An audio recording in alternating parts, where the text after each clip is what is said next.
Hi friends, నమస్తే. ఈరోజు వీడియోలో నేను రొయ్యల బిర్యానీ చేశాను. చూడండి ఎంత పొడి పొడిగా వచ్చిందో. కుక్కర్లో కాకుండా ఇలా గిన్నెలో మెజర్మెంట్స్ ఎలా వేసుకోవాలో అన్నీ నేను చూపించాను. ఒకసారి చూడండి. మనం హోటల్కి వెళ్ళి తింటే ఎలా ఉంటుందో అంతకన్నా టేస్టీగా, స్పైసీగా చాలా బాగా కుదిరింది. ఒకసారి మీరు ట్రై చేసి చూడండి.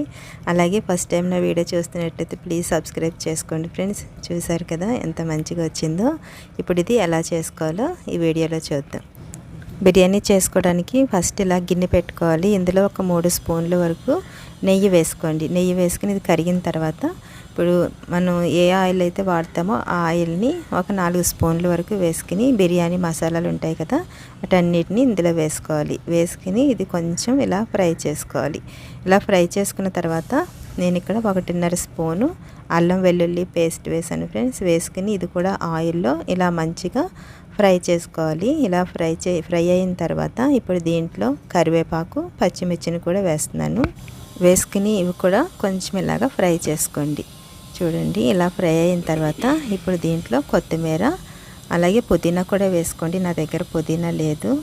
కొత్తిమీర వేసుకున్న తర్వాత ఒకసారి ఇది కూడా ఆయిల్లో ఇలాగా ఫ్రై చేసుకోండి. నేను ఎప్పుడు చేసినా ఇలాగే చేస్తాను ఫ్రెండ్స్. చూడండి అలాగే ఒక 2 పెద్ద ఆనియన్స్ని ఇలా పొడవుగా కట్ చేసుకుని వేసుకోండి. వేసుకుని దీన్ని కూడా ఒకసారి ఆయిల్లో ఇలాగ ఫ్రై అయ్యేటట్టు కింద ఒకసారి ఇలా కలుపుకుని మూత పెట్టుకుని చక్కగా వీటిని మగ్గించుకోవాలి. మనకి బ్రౌన్ కలర్ వచ్చే వరకు ఆనియన్స్ ఎప్పుడైనా సరే మంచిగా మగ్గితేనే మనకి టేస్ట్ అనేది ఉంటుంది. అలాగే ఒక 2 పెద్ద టమాటోస్ని ఇలా కట్ చేసుకుని వేసుకున్నాను.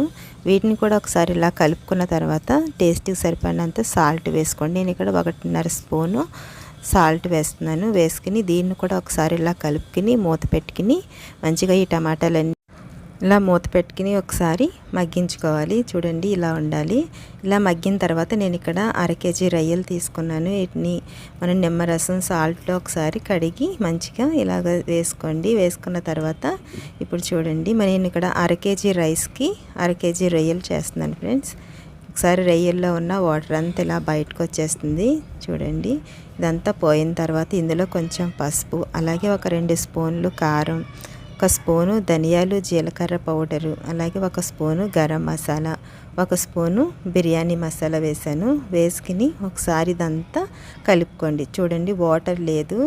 ఇలా వాటర్ లేకుండా చక్కగా ఇందులోనే రొయ్యలు అనేవి ఉడికిపోవాలన్నమాట. ఇలా అయిన తర్వాత దీని ఒకసారి మూత పెట్టుకుని మసాలాలన్నీ పట్టే వరకు ఒక 2-3 నిమిషాలు ఉడికించుకోవాలి. నేను ఇక్కడ ఈ గ్లాస్తో 2 గ్లాసున్నర రైస్ తీసుకున్నాను ఫ్రెండ్స్. 1 గంట ముందే నానబెట్టాను. బాస్మతి రైస్ తీసుకున్నాను. ఇప్పుడు దీన్ని మనం ఈ రైస్ అంతటిని దీంట్లో వేసుకోవాలి. ఇలాగ ముందే రైస్ వేసుకుని దీంట్లో ఒక 2 నిమిషాలు ఉంచినట్టయితే చక్కగా రైస్కి కూడా మసాలా అనేది పడుతుంది. అప్పుడు బిర్యానీ అనేది టేస్టీగా వస్తుంది. చూడండి నేను చికెన్ బిర్యానీలు చాలా రకాలు చేశాను. అలాగే ఎగ్ బిర్యానీ చేశాను. ఒకసారి నా ఛానల్లో ఉన్నాయి ఫ్రెండ్స్, ఒకసారి చెక్ చేయండి. చూడండి ఇదంతా ఒకసారి ఇలాగా కలుపుకుని ఒక 2 నిమిషాలు మీడియం ఫ్లేమ్లో పెట్టుకుని మూత పెట్టుకోండి ఫ్రెండ్స్. ఫుల్ ఫ్లేమ్లో పెట్టుకున్నట్టయితే మళ్ళీ అడుగంటుతుంది. ఇలా పెట్టిన తర్వాత చూడండి ఇప్పుడు నేను ఒక గ్లాస్కి గ్లాసున్నర వాటర్ తీసుకున్నాను. తీసుకుని అలాగే నేను ఇక్కడ ఒక 2.5 గ్లాసులు రైస్ తీసుకున్నాను కదా, అలాగే 4 గ్లాసులు వాటర్ని ఇలాగా వేడి చేసుకున్నాను. వేడి చేసుకున్న తర్వాత ఇందులో వేసినట్టయితే మనకి బిర్యానీ అనేది మంచిగా పర్ఫెక్ట్గా కుదురుతుంది. చన్నీళ్ళు కాకుండా ఇలా వేడి చేసుకుని వేసుకోవాలి. ఒకసారి ఇదంతా కలిపిన తర్వాత ఒకసారి సాల్ట్ సరిపోయిందో లేదో చూసుకోండి. సాల్ట్ సరిపోకపోతే కొంచెం యాడ్ చేసుకోవాలి. యాడ్ చేసుకుని ఒకసారి ఇలా కలుపుకున్న తర్వాత మూత పెట్టుకుని మీడియం ఫ్లేమ్లో పెట్టుకోండి. చూడండి ఇలా వాటర్ అనేది ఇలా అయిన తర్వాత ఇప్పుడు మీరు ఇలా కొంచెం కొత్తిమీర పుదీనా వేసుకోండి. వేసుకున్న తర్వాత ఇలా మళ్ళీ మూత పెట్టుకుని ఒక 8 నిమిషాలు లో ఫ్లేమ్లో పెట్టుకుని ఉడికించుకోండి. చూడండి ఇప్పుడు నేను స్టవ్ ఆఫ్ చేస్తున్నాను. ఇలా మూత పెట్టుకుని ఒక 10 నిమిషాల తర్వాత దీన్ని మనము సర్వ్ చేసుకోవచ్చు.